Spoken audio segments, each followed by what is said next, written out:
Hello, everyone, and welcome to the Cyber Social Hub webinar today. Um, very excited to actually talk to you about this topic. When they came to me and I got to kind of pick a topic out of the air, I thought the best thing I could pick is really talking about starting up your own business and what you need to do to try to get the best success out of it. So, what a great thing to do on a hump day, right? So, as I said, I'm Amber.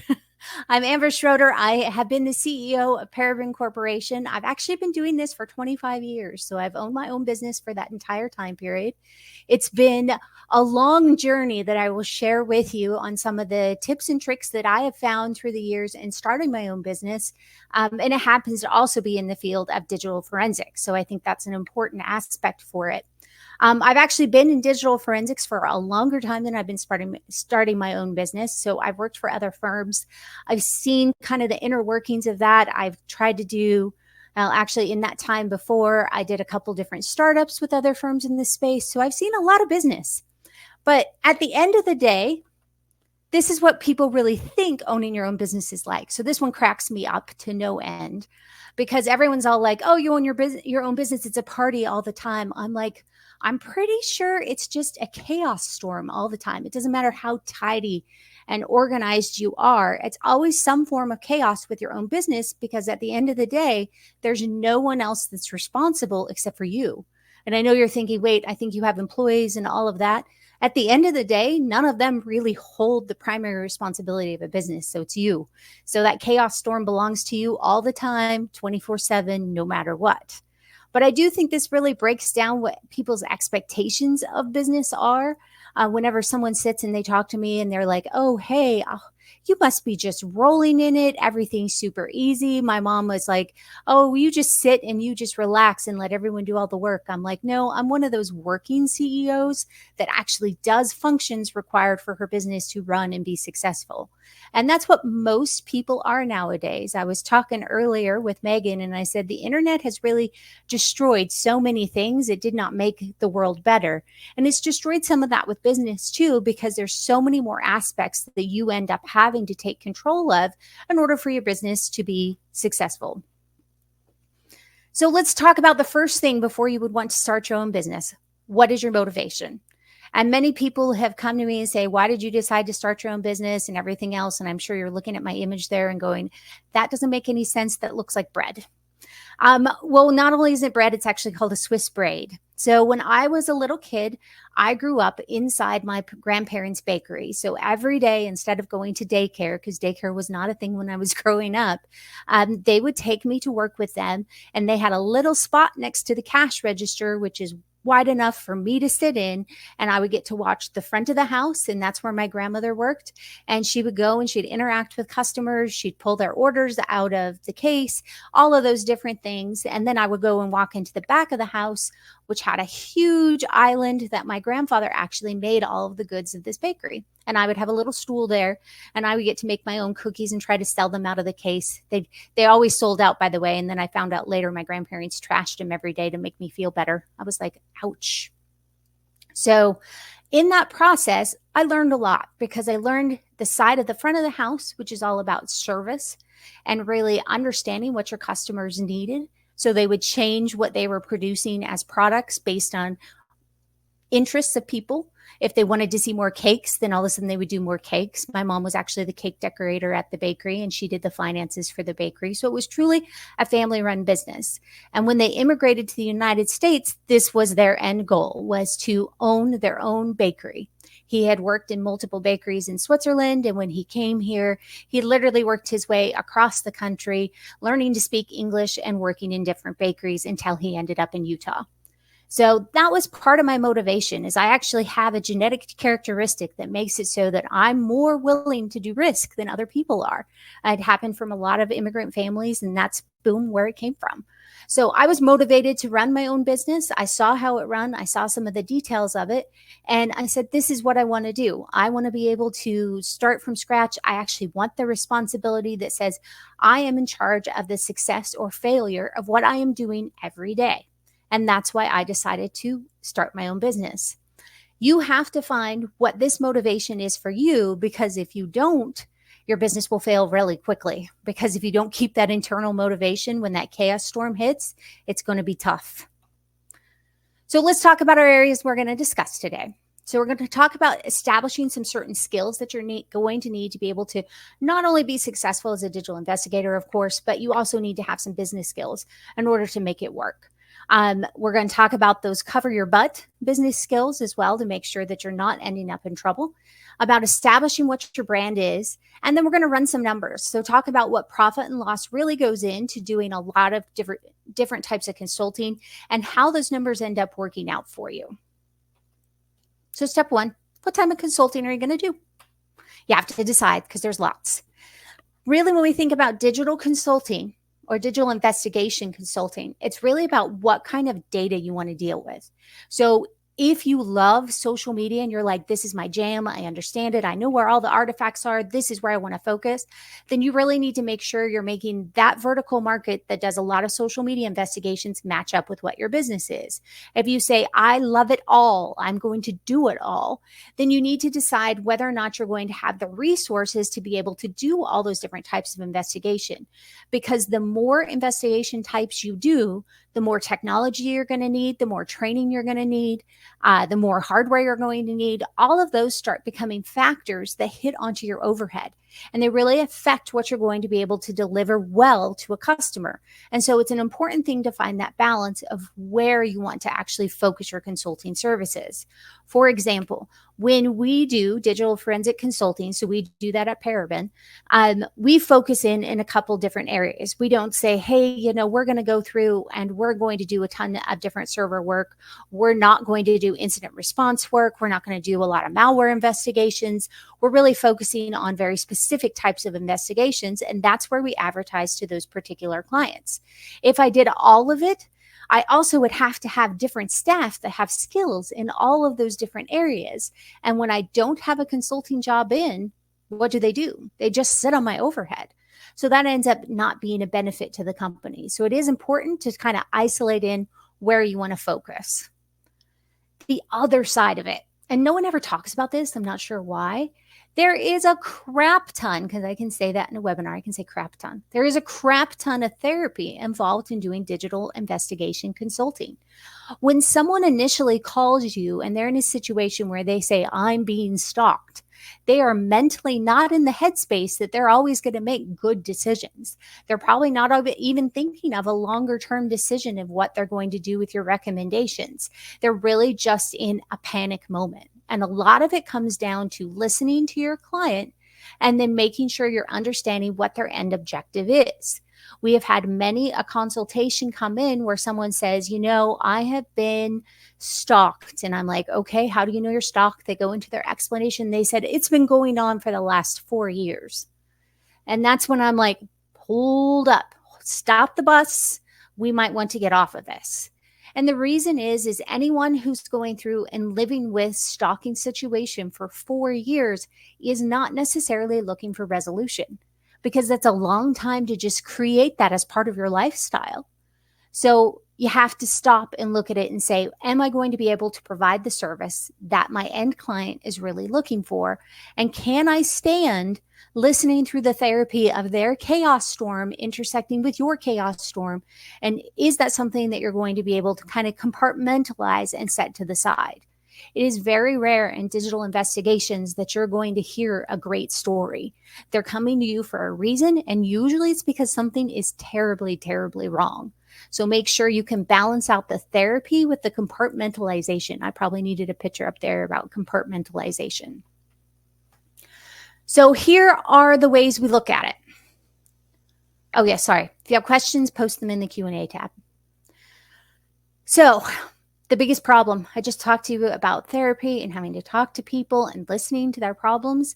That can go for hours, because most of the time when someone is getting consulting services with digital investigations, they really just need to kind of vent it out. I call it where they're kind of venting off the steam in a teapot.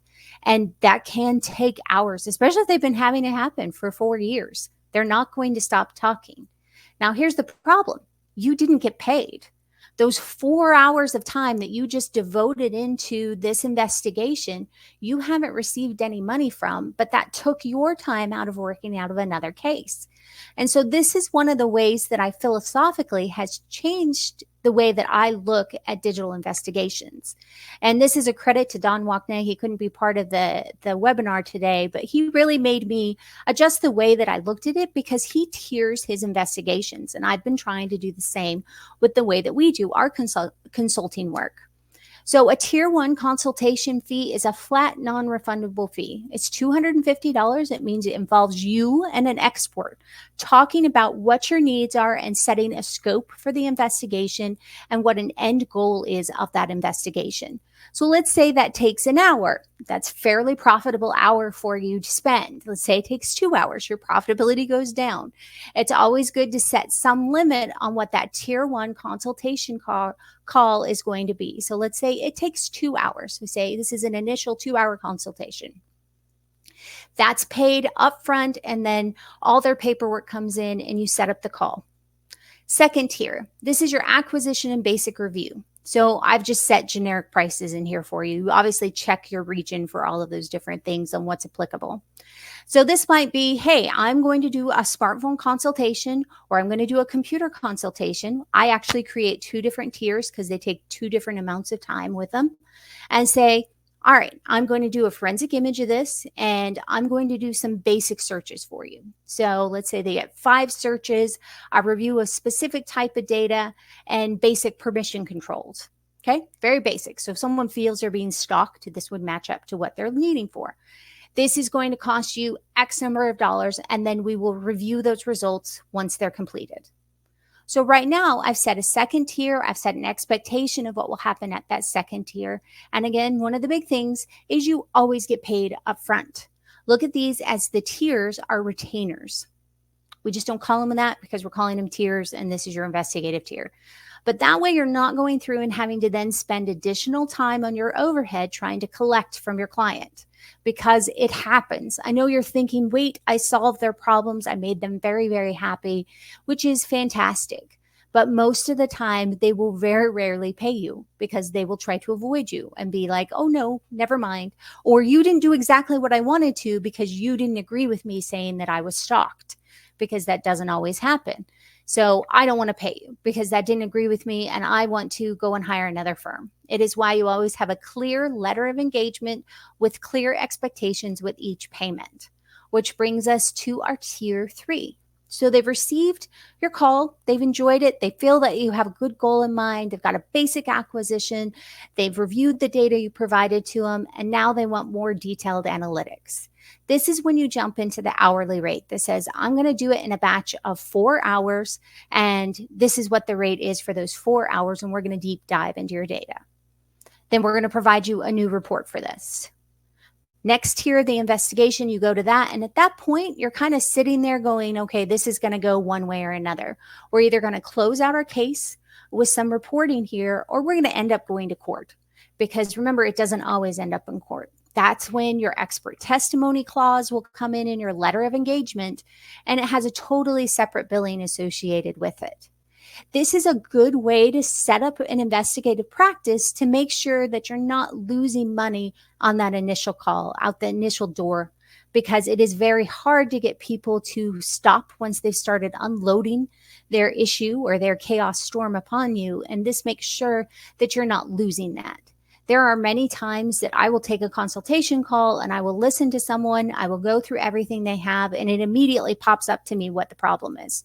I'll be like, wow, well, if they hadn't have shared all their family share credentials, they wouldn't have had this problem with their data being stolen by someone. So let's change some settings, adjust their security, and they're good to go. I can solve that in an initial call for them, and there's no need to go to that next tier. I'm always a big believer in being honest with a client and making sure you solve it initially as fast as you humanly can, because there's more consulting work out there for you.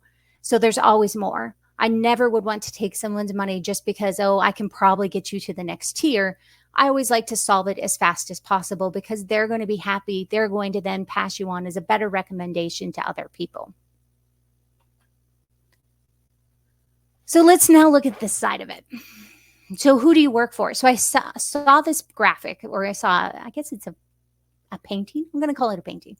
And it kind of cracked me up because it kind of shows your two sides of the case and the consultant in the middle and who has ended up making the money associated with this. So I always make sure whenever we do work in a case, I ask up front, are we going to end up is this data going to go to court?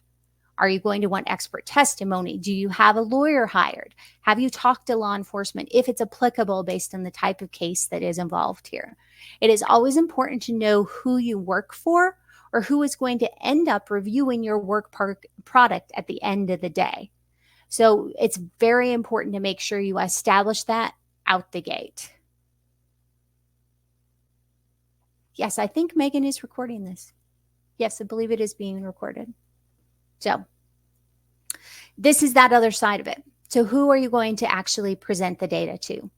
Most of the time, it's actually with your client. It's directly with your client, and you're going to need to be able to explain things to someone who does not understand entirely what you do.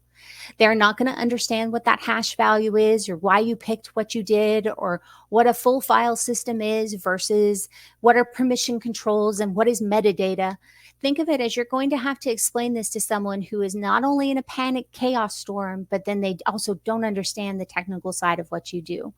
So always make sure you have things like a good case review mechanism in place where you can actually review the data with your client, that your reports are spot on. And I don't think we talk about that enough in the overall digital investigation space either, because your reporting is probably the most important part of your work product, because that's what someone is going to use to understand the data that you've produced and the answer and conclusion that you potentially came to. It's all about that report. So make sure you have clear and concise reports and you understand exactly what you're presenting to them. They don't need to see piles and piles of data to feel the value of your work. You simply need to hit what that expectation was that you set with them in the beginning. Okay. Then you have to decide what type of consultation it is. And I say that because I think one of the things that's important is digital forensic people often also understand some of the security side of life, and you kind of pitter over into that in the consultation world. So keeping that in mind, it's important for you to decide, are you going to end up doing anything on site? Or are you going to do reviews with them? Is there continued business that will come from this particular client? And we've had that even with people that are associated with, so like a stalking case, that we will go back and do a review and say, has the remediations we've come up with after the review of your data, have they solved the issue? We won't know that for 30, 60, or 90 days to see if whoever was causing the problems with our client continues to show up. So we build that into our letter of engagement to make sure that we have that continued business. Now, in the world of technology, you guys probably have all paid for something called SaaS. So this is almost like SaaS level consulting in the fact that you're kind of building up some pricing that's going to allow you to revisit it at 30, 60, and 90 days. And it just depends on the type of consultation that you're ending up doing. Okay. So we have a good question before I go on to the next place. So how would we find out the prices of local consultants? Well, one of the best things you can do is you have to do a competitive review, and that's part of your brand as well. And we'll talk about some of that marketing brand side. But I do a competitive review that says, if I am based in the state of Tennessee, if I were only doing consultations in the state of Tennessee, I would look up all the other people in the state of Tennessee. This is when your OSINT investigation side comes in, and you start using Google to look up those people and their information.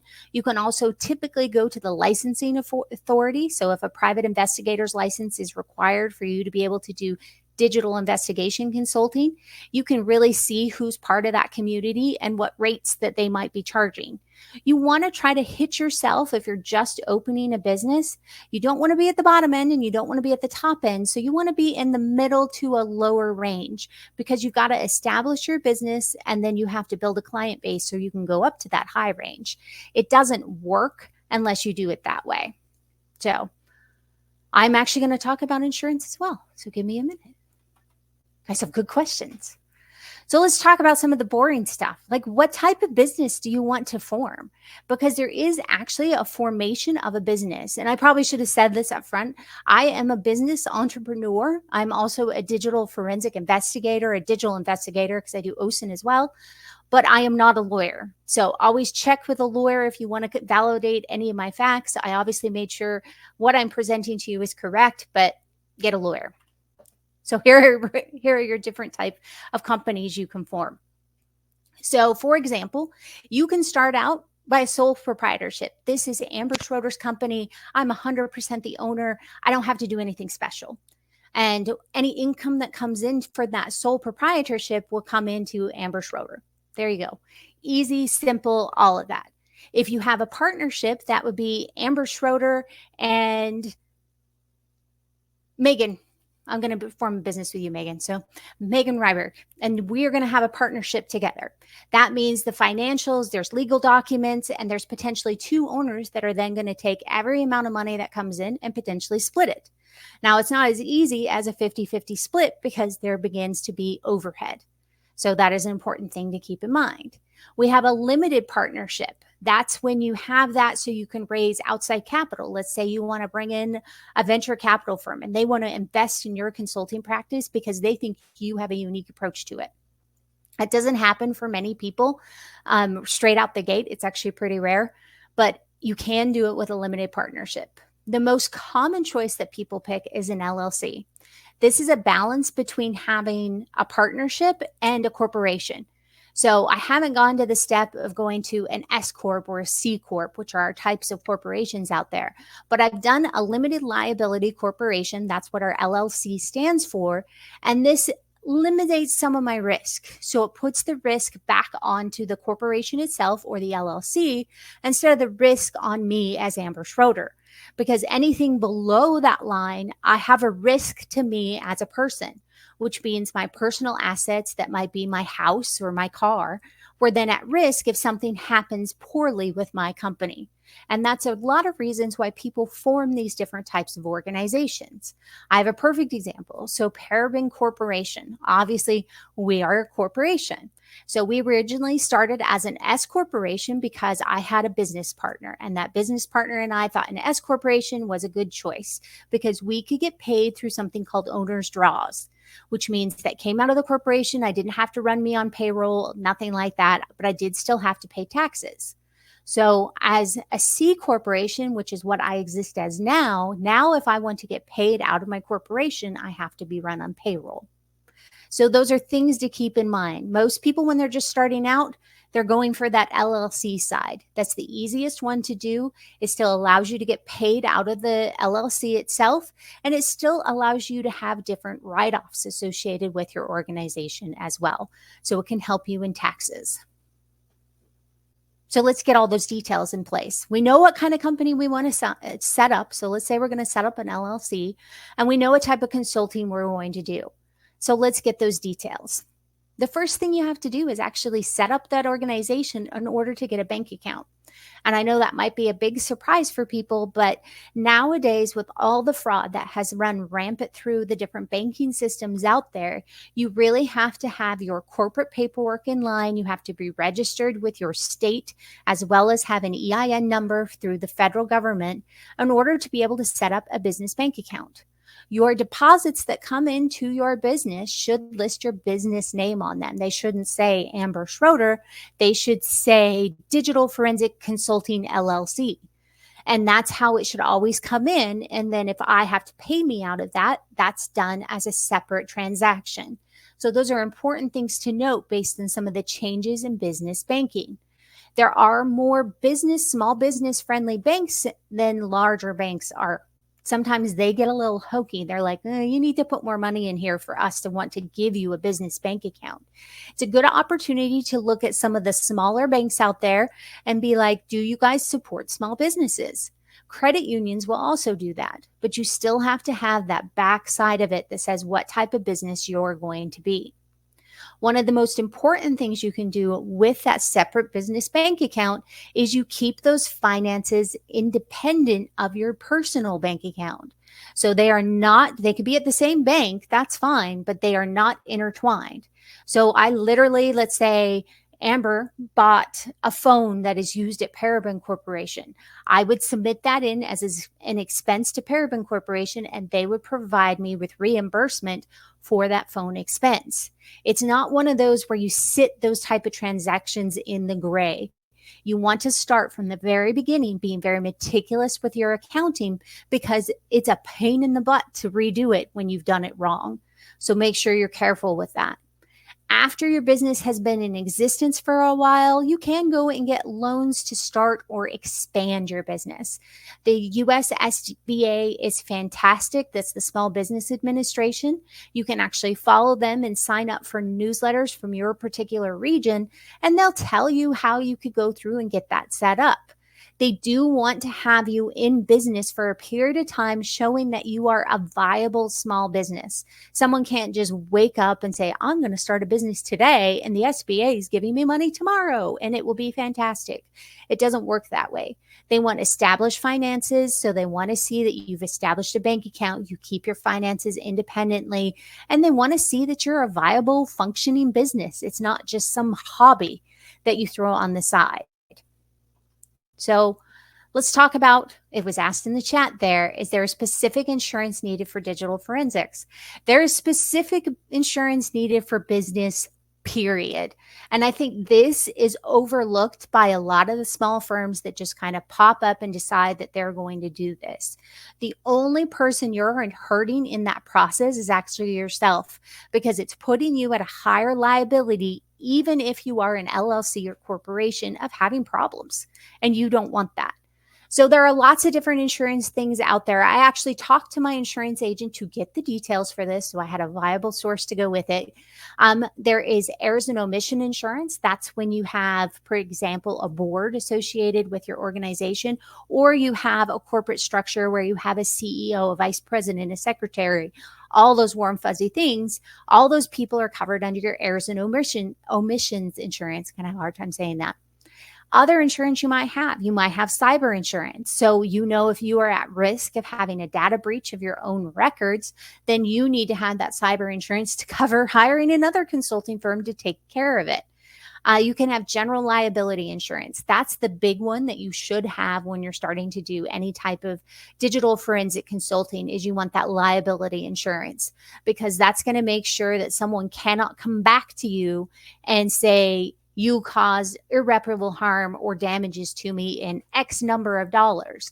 So you want to keep that general liability insurance going for whatever your LLC is that you've created. I'm just using that as our example.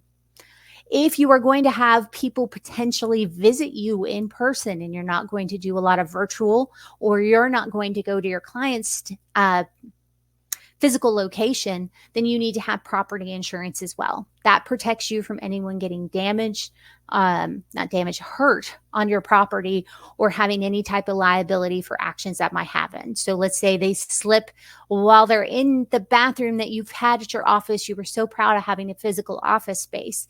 You now have more overhead because you need to have that property insurance. As soon as someone physically is going to visit you, you have to add that type of insurance. Other things like auto insurance that can be done under your company, that's because you're using a company car to be able to go visit clients. You can actually write off the insurance for that company car under your entity that you've created. Now, the last one is workers' comp. That one does not kick in until you actually have employees, but it is, again, a separate insurance policy. So this is nice one, a graphic that I found that actually kind of promotes some of the different protections that you have out there.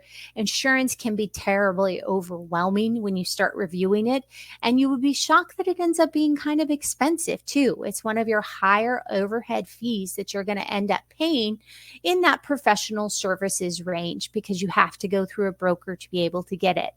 But at very least, general liability insurance, I would have that no matter what, because that is just going to do that cover your butt process associated with it. That is a very good question as well. Is it possible to be a one-person team? Absolutely. But that one-person team should still probably form that LLC, even if no one else is going to do the work. That's going to protect you the best for not only your corporate structure, but also with that general liability insurance. So here's another business skill that you need to consider. So a lot of us, maybe math was not your most fantastic of topics that you studied growing up, whatever it may be. I'm dyslexic, so math is my hardest area because I have a tendency to transpose numbers. So I have to do a lot of focus and I have to make sure that I'm really paying attention when I'm doing anything with accounting. And that's why I have other people on my team that also do a checks and balances associated with my accounting. When we talk about accounting, one of the things that you have to break up between the difference of is there's accounting and there's bookkeeping. And accounting is something I hire an accountant. I love my accountant. I don't know if anyone ever says that, but I love mine. I have known them for since I was 18. I have worked with the same accounting firm. I'm crazy impressed with them. They're very honest. They answer all my questions. They're fantastic to work with. I love them. So they work with me when I file taxes, they file my payroll taxes, they answer financial advice that I might have. They help me if I need help with my balance sheet or whatever it may be. That's what I use them for. But my month to month and day to day is all done in bookkeeping. And that's where you're putting your invoices in, you're receiving payments, you're reconciling your bank account, all of those different things, then typically are done in some type of accounting software. I'm a QuickBooks user. I like QuickBooks. And then they generate different reports. That's what's telling you the health of your business. That's what a profit and loss is going to tell you. So how much income did you bring in versus how much overhead that you had going out? That tells you whether or not that month is going to be profitable. A balance sheet is associated with everything from your assets of your organizations versus your liabilities. So if you have a whole bunch of assets, so let's say all the computers used to do your forensic investigation, all those are different assets. But your liabilities are you got a loan in order to get those computers. Those are going to be put on that balance sheet to see if those numbers balance out for you. That's why I really recommend that getting paid up front as retainers. That's why I like the tiered pricing structure. It allows you to very quickly allow your client to budget for your services. Nobody likes a blank check of just, I have no idea how many hours are going to be involved in this. That's why those tiered structures end up working really well. The last thing you have to think of in the accounting side of things is how are you going to accept different payments? And most people are like, people will just wire me the money. Notice now every time, no matter what kind of bank you have, there's a fee to get a wire. It's usually between $30 to $50 per wire transaction that you now lose to overhead. So that kind of sucks. That's money. That's stuff you don't want to have go out the door. You can set up ACH transfers, which are free with most banks, but a lot of banks want you to have established business with them longer before they allow you to do ACHs. And the reason is once an ACH goes through a transaction, you cannot get it back. So if someone committed fraud and you ACH transfer to them, it's gone forever. So keep that in mind. Others will say, hey, why don't I get the flexibility? I'm spending thousands of dollars with you. What if I want to put it on a credit card?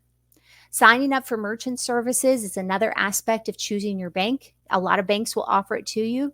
Typically, their percentages, especially right now, are much higher than what you might be willing to see. This is why people are charging you transaction fees when you use credit cards, because it's usually 3.5% or higher to charge a credit card by an organization. And you have to take that out of your profit that then is going to your overhead.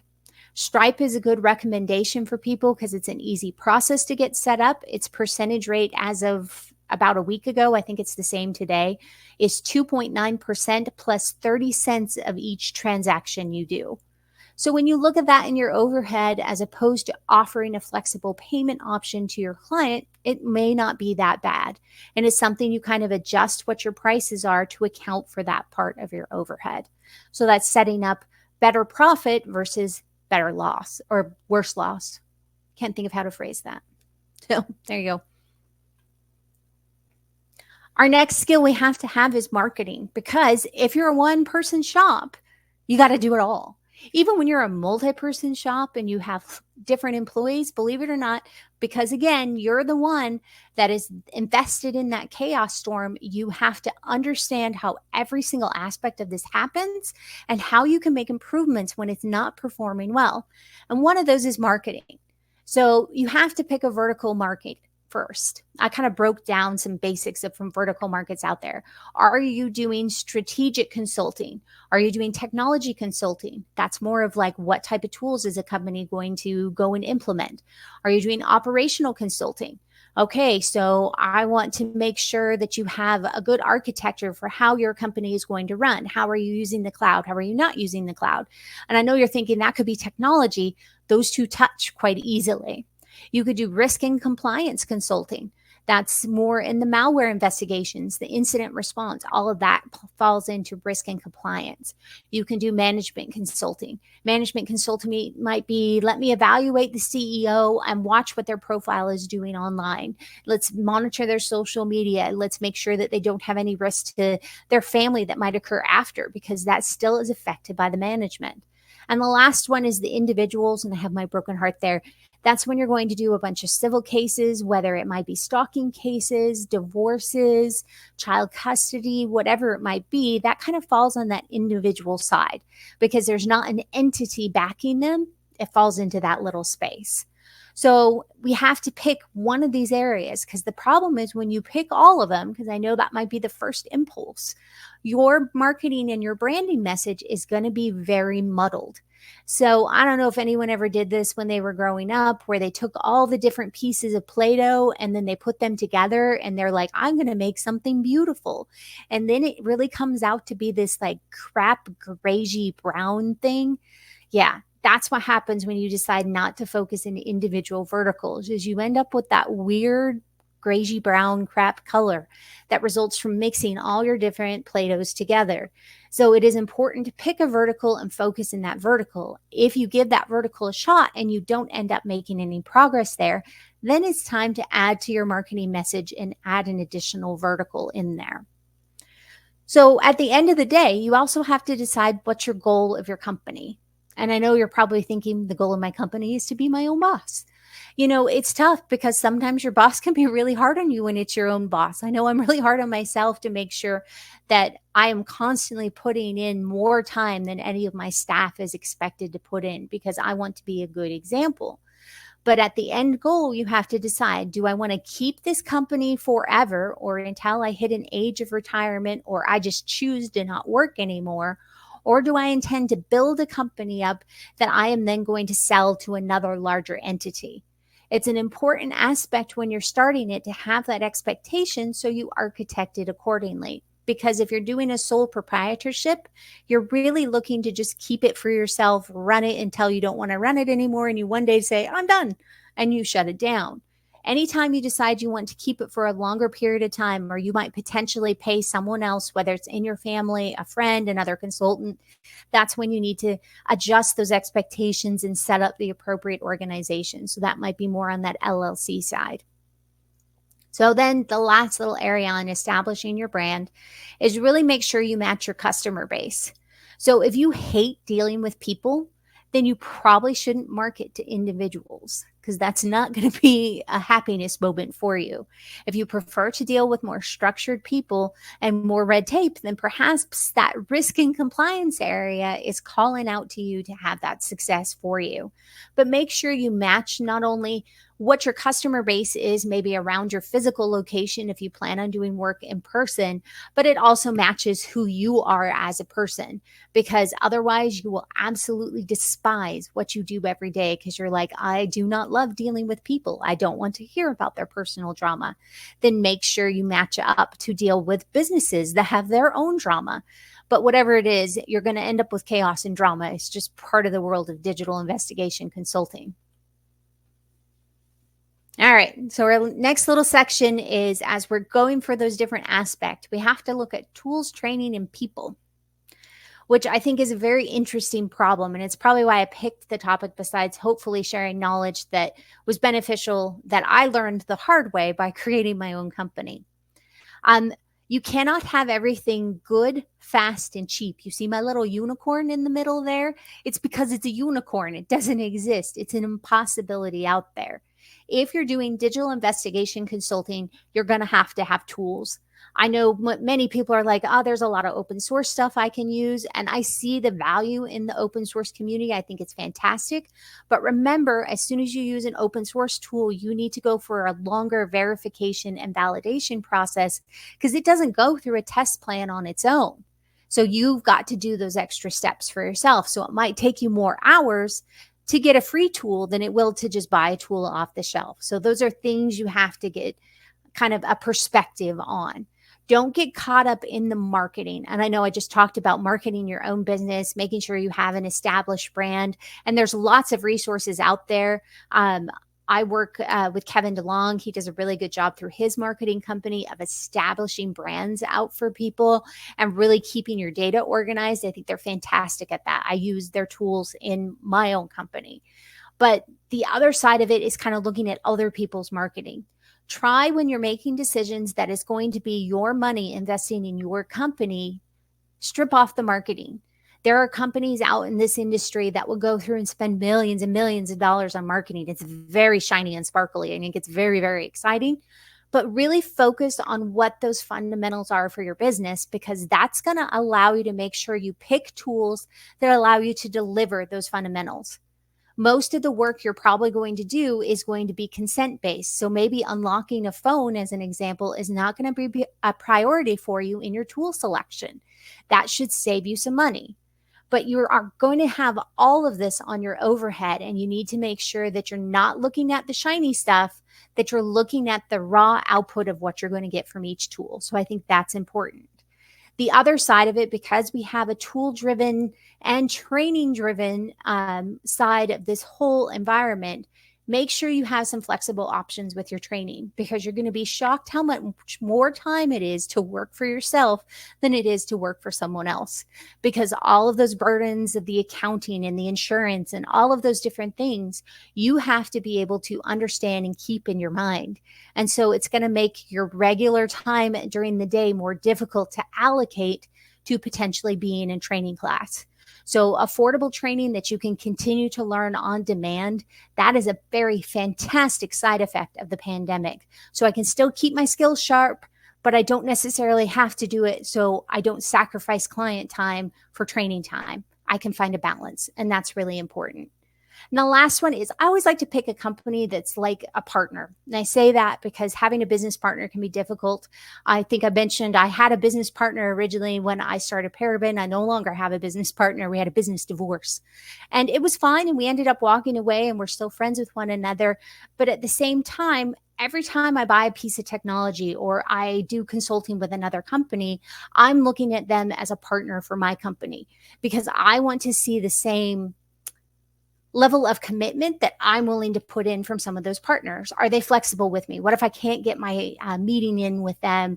Are they willing to move to another time? Or they're like, nope, you missed your meeting. I'm not going to talk to you again about your projects.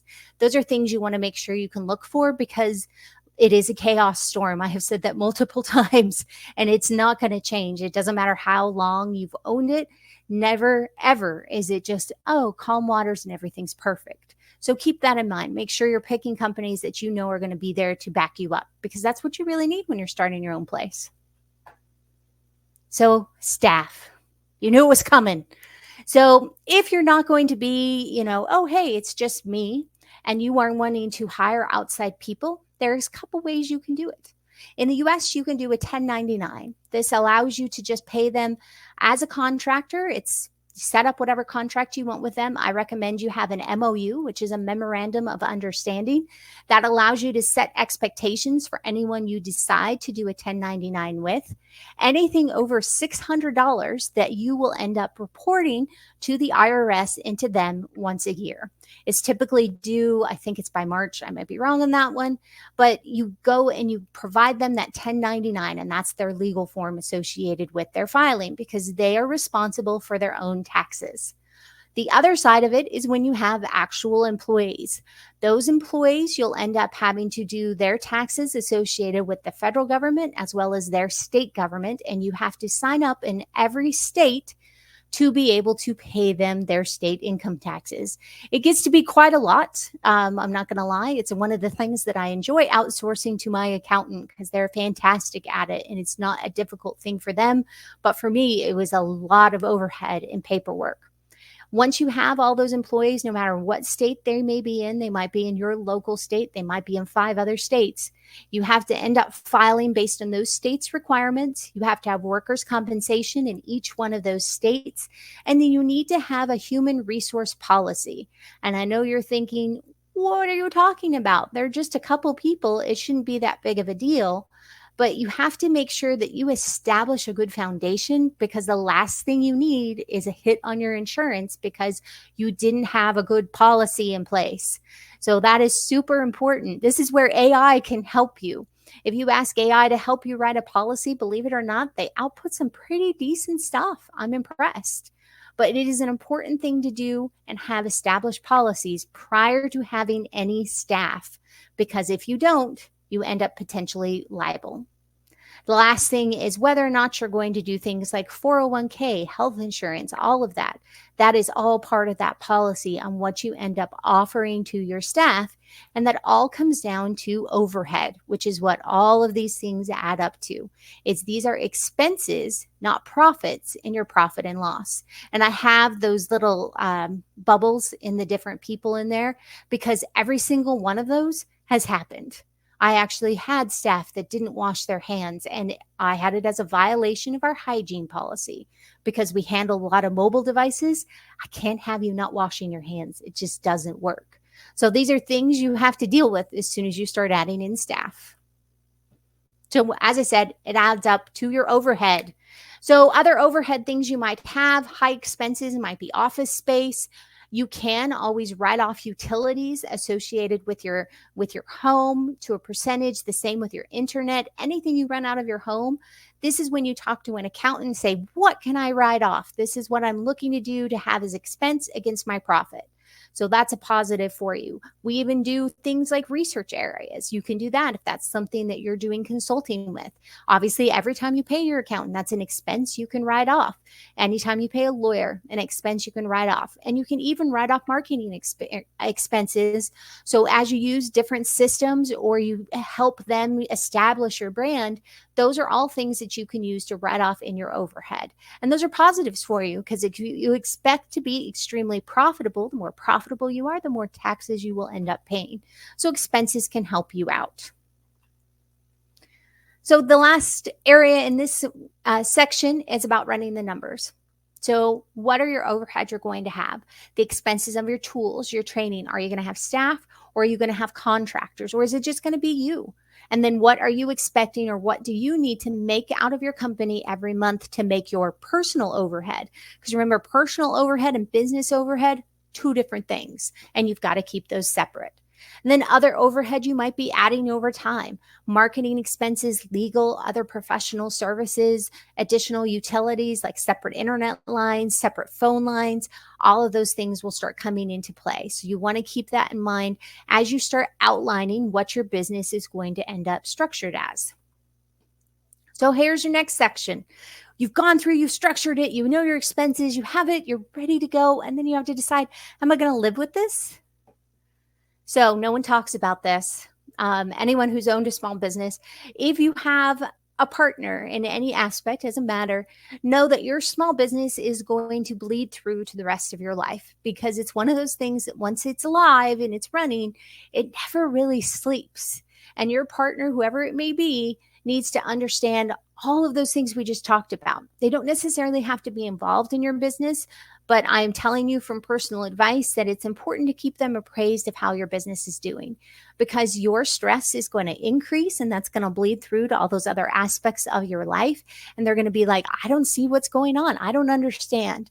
Having open communication will make it so your business is not only more successful, but you're happier running it.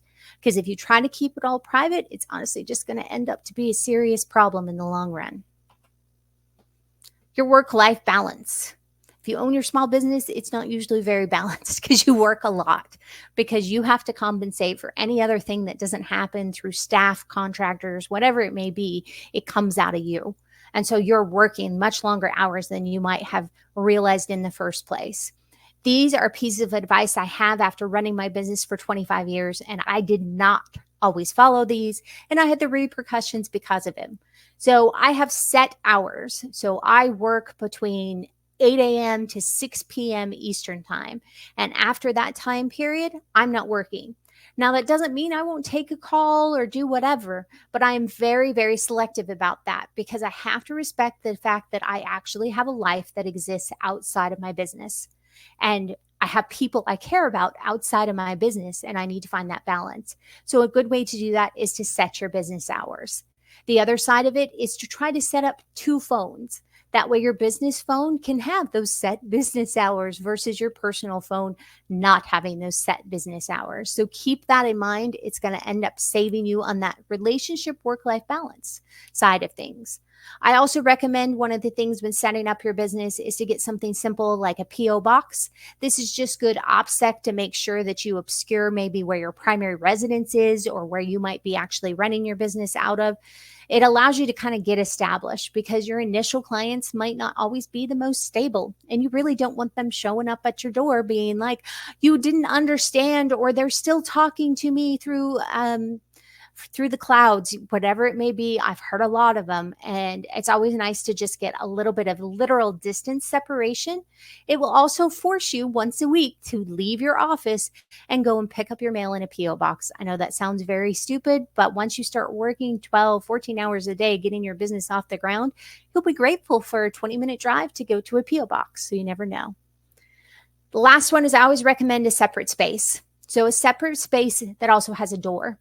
Because if you start a business in your own home and you're like, I'm just going to go set up a desk over here in my bedroom or whatever it may be, that's going to affect the way that you are living the rest of your life. Give yourself enough space that you can shut the door and you can walk away from it. Because the funny thing about owning your own business is that everything is never done. I have never had a day I walked away, I finished, and I said, oh, everything's been accomplished. I have nothing to do tomorrow. I wonder what's going to happen next. That has not happened in 25 years of running my own business. But if I don't have a door, I will go and I will nibble and I'll be like, oh, I can get that out really quick. No big deal. Or I can finish this, or let me get this image started, or I can start this process, whatever it may be. This is why you have to be able to shut it off, because there is a life and there is work, and they should be in balance of one another. And it is very hard to do as an entrepreneur. So keep these in mind. All right. So I'm like right close. I had no idea. I wrote this specific for this webinar, so I had no idea how long it was going to take, but I'm glad I hit very close to our timing on it. So what kind of questions do you guys have about starting and establishing your own forensic consulting or digital investigations or OSINT consulting? They all kind of fall into the same space. So does anyone have any questions?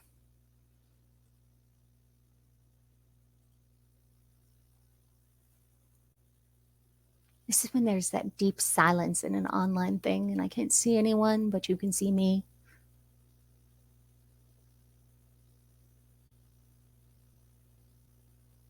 Like, no questions. Okay. So if anyone has any questions after, or you want examples, there's a good question. So how did you know when you were ready to start your own business? So when I started my own business, I started it because I had been fired from a company I had been working at for 12 and a half years. So it was rough. I'm like, I helped in the beginning. I got it to a launching point and all that. And I had that moment of trying to decide if I was going to go off and pursue a career. I actually had a teaching offer, or was it going to pursue a career of what my ideas were? And it was tough. My husband at the time was also unemployed, but I had that moment that I said, I need to bet on my potential, not the safe bet. And I had a kid and everything. It was definitely a debate, but I knew I was at a point that my potential was going to grow into something greater than what I could do just working for another person. And I was willing to take that risk. But I think that's really an internal discussion that you have that says, I'm okay with going with my potential.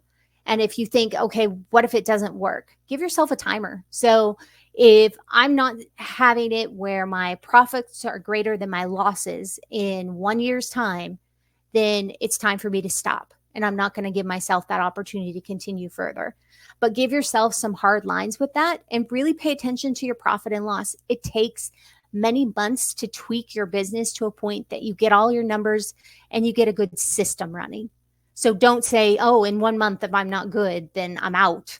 Give yourself, I think a year is actually a good amount of time. Make sure you're financially prepared for that personally as well, because that first year getting launched is going to be a hard year to get going. But I think by the time you hit month 8 or 9, you're going to be like, I have regular clients. I have things coming in.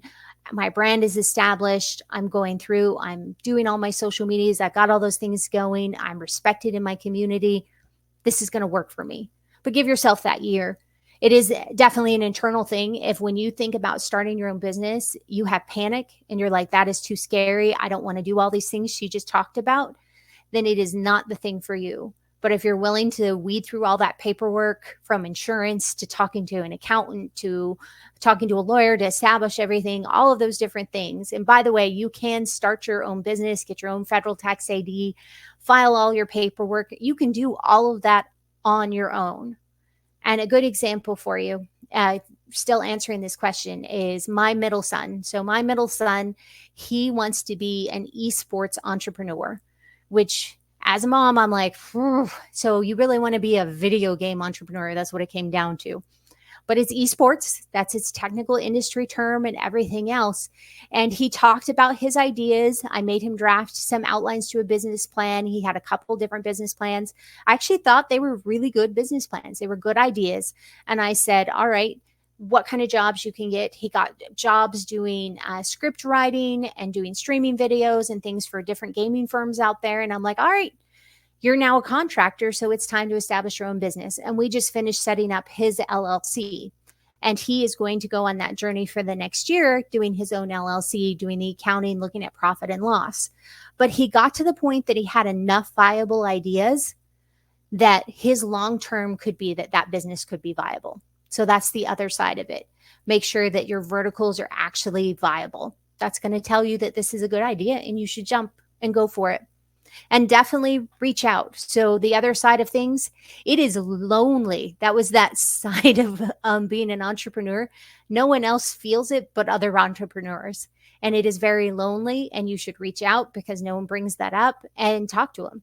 I know I have talked to the owner of Cyber Social Hub, and we've talked about owning our own businesses and everything else. I've talked to many other owners that have started their own companies. You are a support to one another because you have felt the same stresses, and you don't know if they're going to give you a better advice or they'll give you a new perspective, but it really helps you to get through those really hard months, as you can always reach out to someone who also is an entrepreneur. So I do recommend that as well. And I'm opening that up as well. You can always reach out to me. This is, hey, can I look at your letter of engagement, or what was this that you did, or whatever it may be, or do you want to talk to my insurance agent or my accountant or my lawyers I've used, all of those. I'm happy to do that, or the marketing firm I use, all of those things. I'm happy to offer those referrals because that is what entrepreneurs do, is we try to help one another. So keep that in mind. Any other questions? It was a good question. Any recommendation on hardware setups or architecture or data storage? It really is dependent on what vertical market you're going after. So one of the things that you might get caught up in is there is some amazing hardware out there. Like you're like, I want to buy the Corvette of computers to start my digital forensic consulting. Remember, that is a heavy overhead to take at the beginning. I think that's something you make a goal. So maybe start with less hardware investment because that is a fixed asset you have on your books, and then build the client base up and then invest maybe after that first year into some of that fancier, nicer equipment. Look at the bare essentials of what you need to do to complete the jobs you're going to take in and start there. As you start making money, expand your tool set, expand your hardware, and do that.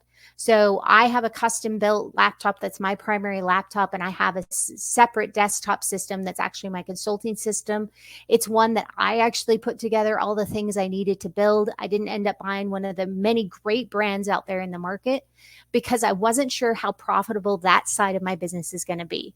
So I want to invest in that the littlest amount possible while still getting the workhorse I need, which is really down to a processor and RAM. I do recommend for storage, you guys are going to totally laugh at me, but I buy a lot of my external storage because I keep a lot of that secondary case data. I buy it from Costco because their cost per gigabyte or terabyte is lower than most other places. I'm shocked by that. Otherwise, I can buy things usually pretty inexpensively from like Micro Center, things like that. And I keep a good solid array of those. But I have a data retention agreement. So if someone wants me to retain their data for a longer period of time, they're going to pay for that monthly storage of it. Or if I send any media to a client, I bill them for that media. I bill them for the shipping. Remember, you don't eat that stuff on your overhead because you think you're being a nice person. That's part of their expenses that they're supposed to pay you for. So keep that in mind. Keep the basics though. So you've seen both digital forensic analyst and digital forensic investigator. What is more appropriate? So I've seen both too. I think it's really just playing with the verbiage.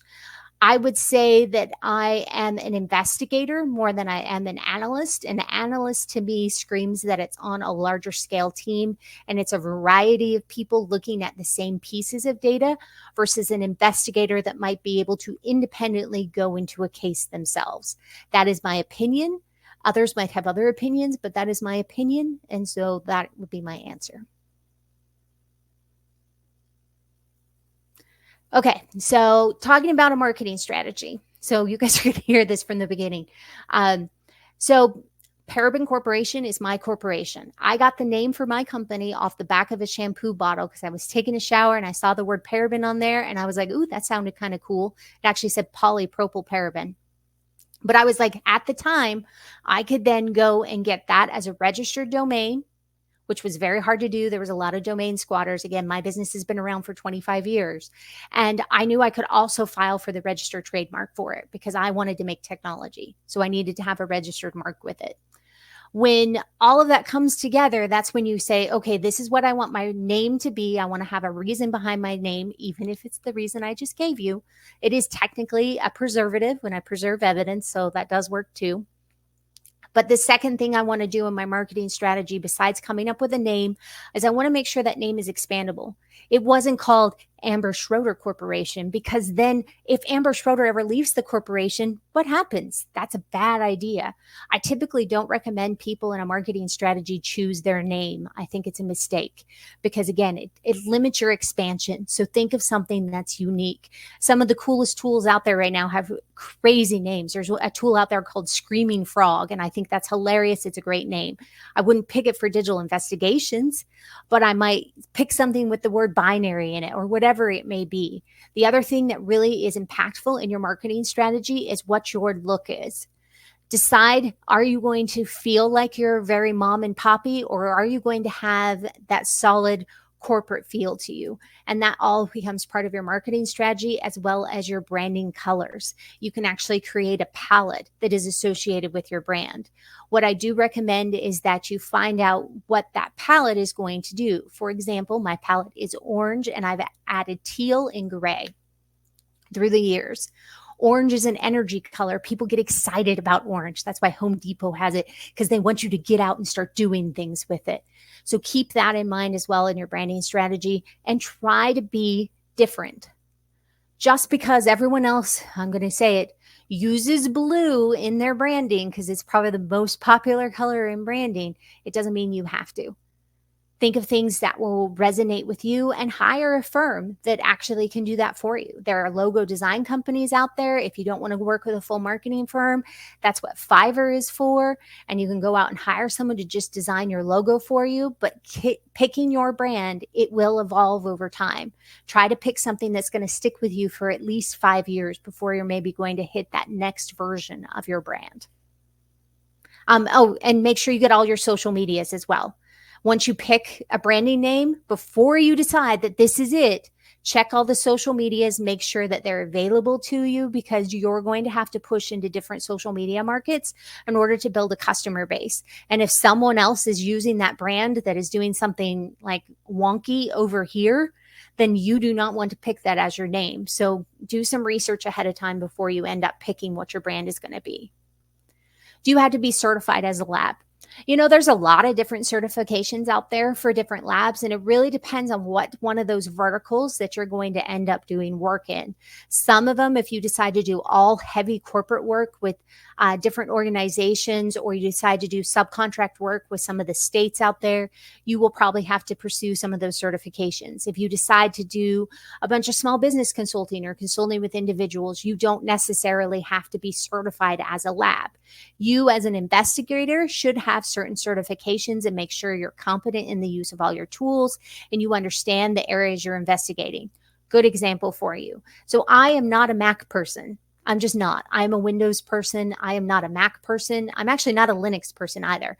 But I have other members of my team that are Mac and Linux people. Now, I understand Mac. I've used Mac. It's been my primary workstation before with virtual machines, and I understand Linux.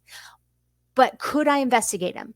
That's a very different understanding of them than understanding how they function and work. I'm a solid nerd across the board, but I'm not necessarily a solid investigator in every one of those aspects. So keep that in mind. So decide, say, hey, we're going to do this type of work, and then see what's going to happen. Most of the consultation work you do will not require a certified lab directly out the door unless you're closing like a big old contract initially. Otherwise, you build upon that. That will come out of your overhead later as you go and you hit your 1 year mark, you hit your 2 year mark, and say, hey, I'm getting more business in this area. I need to look at how I can then increase the dollar amount I'm charging for each one of my consultations. Good questions. You guys sound ready. Any books or sites recommended for deeper learning? So many. So if you're really going to get into deeper digital forensics, incident response, or any type of that type of investigation work, I'd recommend that you look at some of the programs out there that groups like EC Council has. I think theirs are a little bit more affordable than maybe what you will see at SANS, because that's going to give you some of those foundational things. I also really recommend IASIS. IASIS does a fantastic job.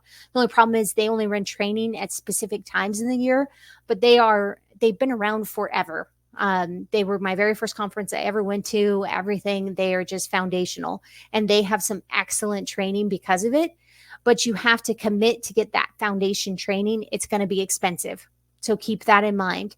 Know that you've done all the other research, and then say, all right, it all looks good. I'm going to invest in getting all that foundational training I need to really push this forward, because you are going to fork out, I actually don't know how much they all cost anymore, but let's say as an even number, like 10 grand, just budget yourself 10 grand.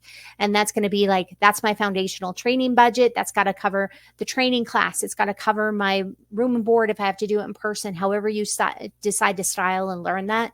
But make sure you know where all of that is going to come from up until that point. But good choices. And research it, ask other people. Those are just 3. There's lots of them out there. You'll probably end up, based on your tool selection, also do training with your tool or get that certification as well, at least some basic level of it, because that is an expectation in the field. Like we at Paraben provide certification with our different tools, because that is an important thing to know, that you can drive the car I'm providing you. Think of it like a license to provide consultation, if you want to think of it that way. But every tool has something different.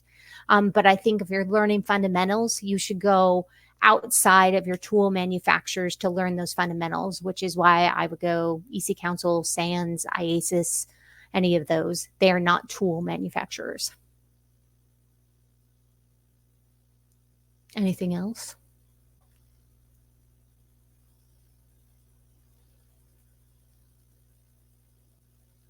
Do you deal with all new stuff investigations and some really legacy media and devices?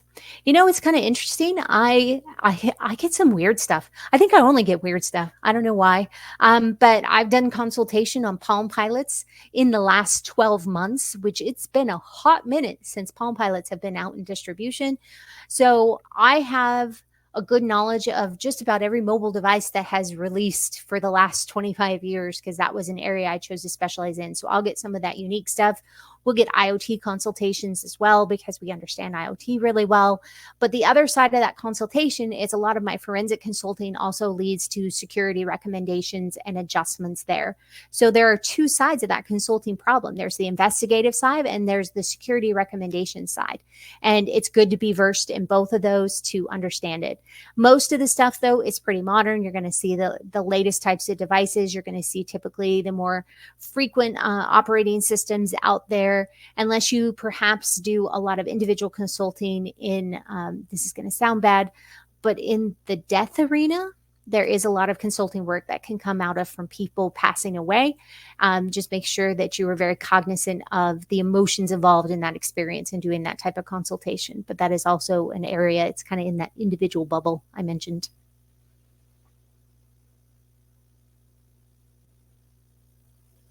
I love that everyone opened up and started asking questions. That makes me happy.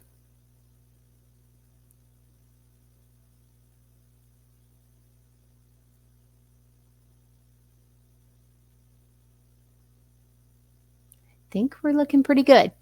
So if you decide to continue to explore this, or you're watching the recording after because that's how you needed to roll for the day, I totally get it. I am on LinkedIn. That's a good way to reach out to me. I dedicate time every day to make sure I answer those emails and get to those. You can also email me at my business email, of course. I'm just amber@parabon.com. But it's good to connect in social media as well, because then you're going to see maybe, for example, how my brand rolls out there. You'll see some consistent things associated with my brand. You guys see consistent things if you join this webinar because of Cyber Social Hub advertising. That's consistent with their brand. You'll start paying attention to that a lot more as you look to launch your own business, because you never know where it's going to take you.